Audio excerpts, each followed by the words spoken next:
Reducing the divine to a mere man is perhaps one of the most profound missteps one can take on the journey of spiritual understanding.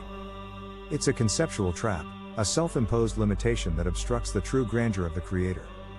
How could the architect of galaxies, the weaver of consciousness, the very pulse of existence, be confined to such a narrow definition?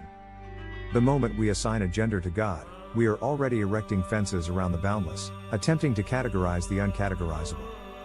The androgynous source.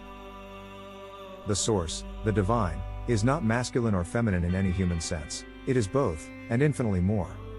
It embodies the perfect balance of masculine and feminine energy, a sacred union from which all of creation springs forth.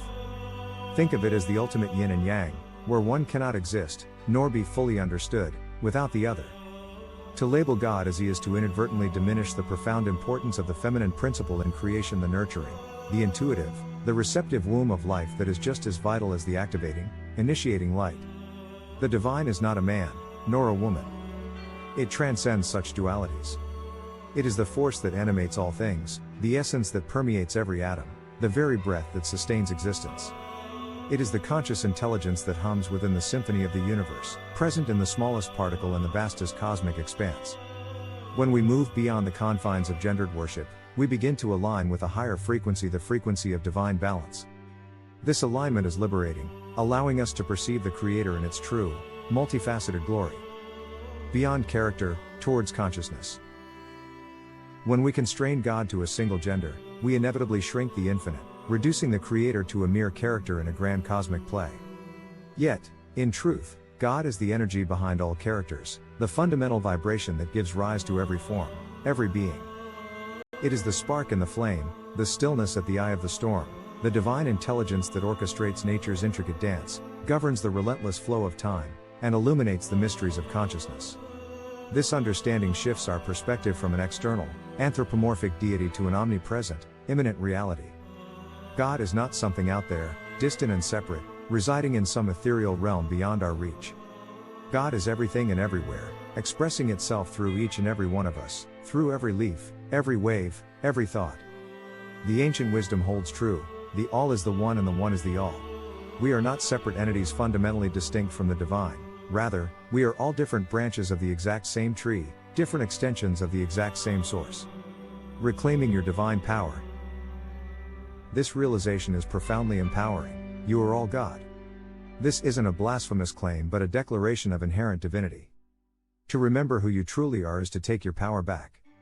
It means acknowledging that the source of all creation rests within you, not in some distant, unapproachable deity. This truth has been veiled, obscured by dogmas and narratives that have, perhaps unintentionally, disempowered humanity by placing the divine outside of us.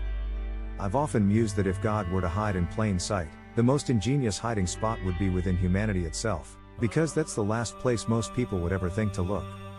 We are conditioned to seek outwardly, to pray to a distant entity, to search for answers in scriptures and temples, while the deepest truth lies patiently awaiting discovery within our own hearts. The divine spark that ignited the cosmos is the same spark that resides within your soul.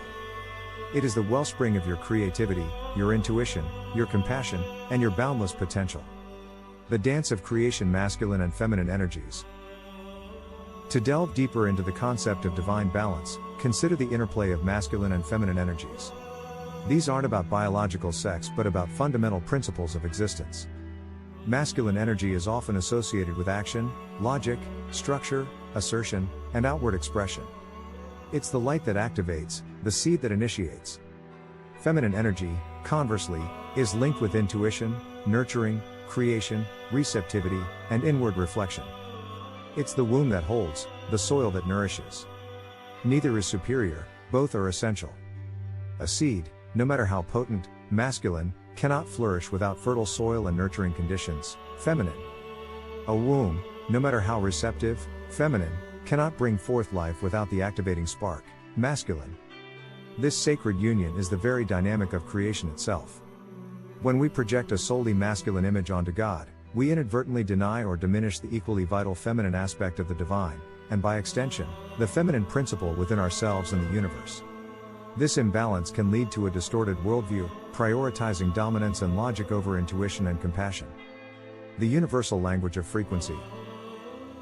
When we cease to worship a gendered deity and instead embrace the concept of divine balance, we begin to align with a frequency of vibrational signature that resonates with the harmonious flow of the cosmos. This frequency is not bound by dogma or doctrine, it is a universal language, understood by the deepest parts of our being. It allows us to perceive God not as a judge or a king, but as the unifying force that connects all things. This alignment also implies a shift in our relationship with the world. If God is everything and everywhere, then every interaction, every moment, becomes an opportunity for connection with the divine. The beauty of a sunrise, the wisdom in ancient trees, the complexity of a single cell, all are manifestations of this conscious intelligence. To see God in all things is to live in a perpetual state of reverence and awe. It fosters a deep sense of responsibility and interconnectedness, recognizing that harm to any part of creation is ultimately harm to the divine and, by extension, to ourselves. Beyond dogma, towards direct experience. This perspective challenges rigid religious frameworks that often present God as an external entity to be appeased or feared. While organized religion can provide community and moral guidance, it can also inadvertently create a barrier between the individual and their direct experience of the divine. The emphasis shifts from intellectual understanding of doctrines to an experiential knowing of the Creator within. This direct experience is not about abandoning spiritual traditions but about transcending their limitations. It's about seeking the essence beyond the form, the truth beyond the narrative. It's about recognizing that the divine is not confined to sacred texts or hallowed grounds, but is alive and vibrant in the pulsating heart of existence. This understanding encourages a personal, intimate relationship with the divine, unmediated by external authorities. The echo of divinity within.